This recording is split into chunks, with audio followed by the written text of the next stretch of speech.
ئێمەی نەمیشە پێشڕەوین شکۆدارانی سەرزەمین. السلام عليكم ورحمة الله وبركاته. دربارەی ڕێپیاوانەکەی لەندەن کە ئەم جومعەیە ئەکرێت ئینشاءالله بۆ پشتیوانی مامۆستاکرێکار لە بەردەم باڵێۆزخانەی ئیتالیا. یەکێ لەو پێشنێرانەی کە بۆ برا خوشکانەی شارەکانی بەریتانیا بکەم ڕەحمەتتان لێبێ، هەر برایەک کەوا پاسی پێ یا سارێک گەورەی پێ و بەتەنها یا شوێنی شۆڵی هەیە بە هەوڵ بدا کۆمەڵە مسلمانێک لەگەڵ خۆیان بێنێت، چکە کۆمەڵە مسلمانێکی زۆر لە شارەکانەوە دێن ساریان پێ نییە. جا باشترین حەل ئەوەیە ئەوانەی کەوا شوێنی چۆڵیان هەیە ئەو برایانە بێنن، ئەگەر هەر ئەوەش نەبوو کە خۆیان پاس بگرن ئەوە ئاسانترە، چکە شارەیە دوورە سەبەرونە گڵاسگۆ زۆر دوورە، ینی چواری پاس بە پاس بە تەنهاوەرە زۆر ئیزاجە، بەڵام ئەگەر پاسێ بگرن ڕاستە خۆشێکی زۆر باشە بێکە لێرە کەم تا زۆر کراوە بڕونە لە گڵاسگۆ کراوە، یان ئەو برانێکەوە پاسی هەش نەفەریان پێ ڕەحمەتتان لێبێ بەتەنها مەیەن کۆمەڵی مسلمانی تر بێنن لەگەڵ خۆتانە، ینی هەوڵ بن هەر شارە و مسلمان پێکەوە پەیوەندیان هەبێ و خۆیان سیارە بگرن، ئەگەر نا ئینشاءالله نامە بۆ من بنێرن یا لە کۆمنت یا بۆ کۆمەڵە مسلمانێکی تر بنێرن با بتوانین ئەوەی بتوانین ئینشاءالله هاوکارتان هەبین لە پەیوەندی دروستکردن لەگەڵ وەرمنە هەر مسلمانە و لە شارێکە پەیوەندی دروستکردن لەگەڵ کۆمەڵە مسلمانێکی تر ڕەنگە ئەوە نتوانەوە ئاسان بیکەن، بەڵام ئینشاءالله بۆ ئێمە بنێر یا لە کۆمنت یا لە واتساپ یا لە هەر شوێنە بینێرن ئەوەی بتوانین ینی کار ئاسانیەکەین. ئەمە خاڵی یەکەم. خاڵی دووەم ڕەحمەتی الله تعالی لە هەر کەسێکە پیجی پێیەکە مامۆستای ئاینیە کە تا ڕادیەک قسەی خوا لە بەریتانیا کە دیارە بەشدار بێ لەم بانگەوازە و خۆشی بەشدار بێ، ئەمە ڕۆژی موقیفە، ینی مسلمانیانی موقیف، چۆن الله تعالی فەرمە لیمە تەقولون ما لا تفعلون، ئەو بۆچی شتانێک ئەڵێن و جێبەجێ ناکەن، ینی وەڵی تۆ نتوانی موقیفێک کتێبێت لەم کاتەیە ئیتر بەڕاستی جێگومان بەڕاستی ینی مامۆسایەکی بەڕێز گەڵ مامۆستاکرێکار عالمێکی گەورە زانایەکی بێکەس کە لە بێکەسیا خۆیڵێ یاری بەڕەحمانەکە تو خوا تۆ نتوانی بە کۆمنتێ بە لایکێ بە قسەکردنێک کاکە بە ڤیدیۆیەک کاکە بە 2 دقیقە قسەکردن پشتیوانی بکەی چۆن ڕۆ دێ دوایی لە ستۆری و لە عینەکانە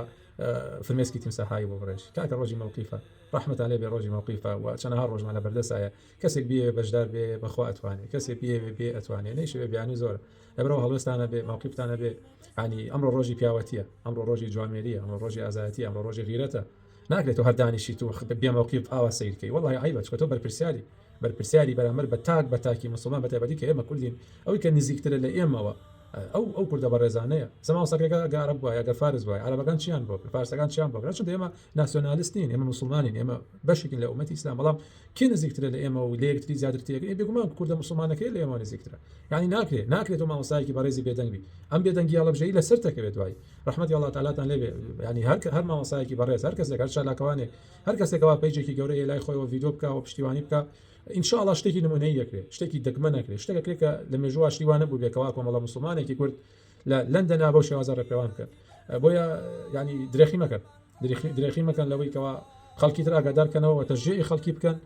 بێت بۆ ئەم خۆپشاندانە بیان و مەدەن بەدەستەوە، بیانی زۆرەوە کەسێک نەوێت. و خاڵی سێمیش هێشتا هەندێک وردەکاری ترماوە ناتوانم بێڵم، تەنها هەموو ڕۆژێ من ئینشاءالله ڤیدیۆیەکەم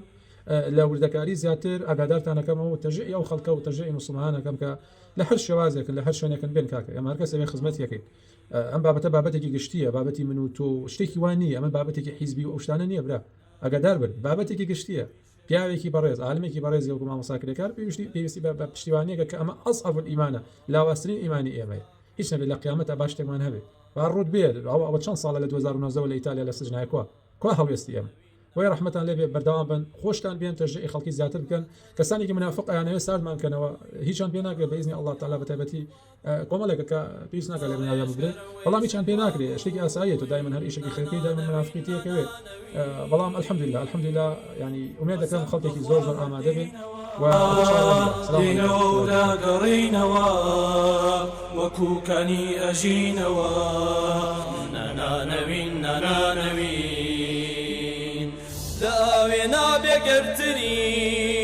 لە هەموو دنیا مەرترین لە بەردی بەردەن ڕەقترین نانەوین